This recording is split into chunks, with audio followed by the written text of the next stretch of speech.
संधि लेक्चर 1। संधि की जो डेफिनेशन होती है कि योग अथवा मेल, तो दो ध्वनियों या दो वर्णों के मेल से होने वाले विकार को संधि कहते हैं। As simple as that.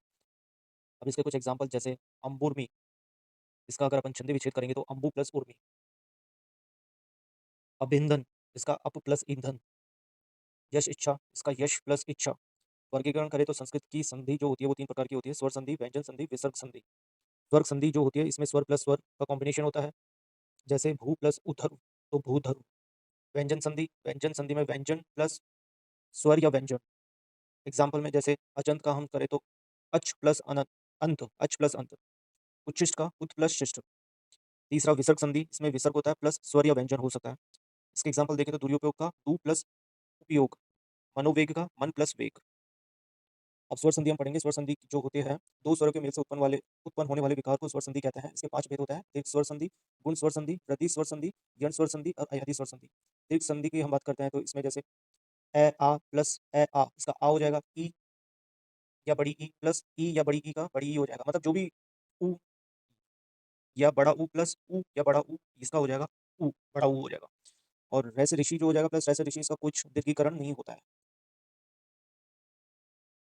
अब इसके कुछ एग्जांपल्स अपन देखते हैं। अपन संधि विच्छेद नहीं करेंगे, और सॉरी, अपन संधि नहीं करेंगे, संधि विच्छेद करेंगे, उससे थोड़ा इजी रहेगा अपन को समझना। तो मैं उल्टा पढ़ूंगा।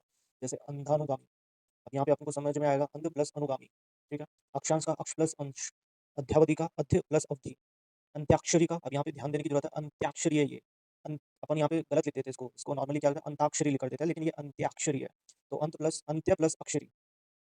अधिकांश का अधिक प्लस अंश। अधिकाधिक का अधिक प्लस अधिक। अपराहन का अपर प्लस अहन, अहन का मतलब होता है दिन। अर्धांश का अर्ध प्लस अंश। अस्ताचल का अस्त प्लस अचल, अचल का मतलब पहाड़ होता है जो चल ना सके। आग्नेय, आग्नेयास्त्र का आग्नेय प्लस अस्त्र। आनंदा, आनंदातिरेक का आनंद प्लस अतिरेक। अतिरेक का मतलब होता है आवश्यकता से अधिक। उत्तराधिकारी का उत्तर प्लस अधिकारी। उत्तरार्ध का उत्तर प्लस अर्ध। उदयाचल का उदय प्लस अचल। उपाध्याय का उप प्लस अध्याय। उद्धर्वाधर का उद्धर प्लस अधर। ऊहापोह का ऊह प्लस अपोह। काम, कामायानी का काम प्लस अयनी। अयनी होता है पुत्री, काम देव की पुत्री कामायनी। अब इसको अपन गलत लिख देते हैं, कामिनी कामनी इस तरीके से कुछ लिखते हैं, लेकिन ये कामायनी है, कामायनी। कीटाणु का कीट प्लस अणु। क्रमांक का क्रम प्लस अंक। कवत्थ, कवत्नांक का कवत्थन प्लस अंक। गतानु, गतानुगतिक का गत प्लस अनुगतिक। अब गत का मतलब होता है पिछला, और अनुगतिक का मतलब होता है जो एस्टिमेट करता थोड़ा सा, तो मतलब जो अतीत का एस्टिमेशन कुछ करे, तो मतलब अतीत का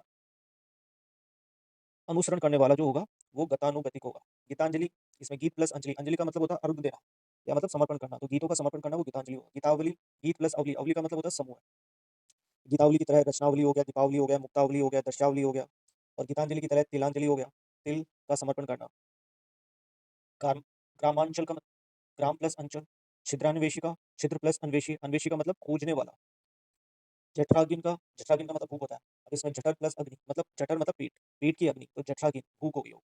जनार्दन, इसमें जन प्लस अर्दन होता है, और अर्दन का मतलब होता है पीड़ा, तो पीड़ा को हरने वाला कृष्ण या विष्णु।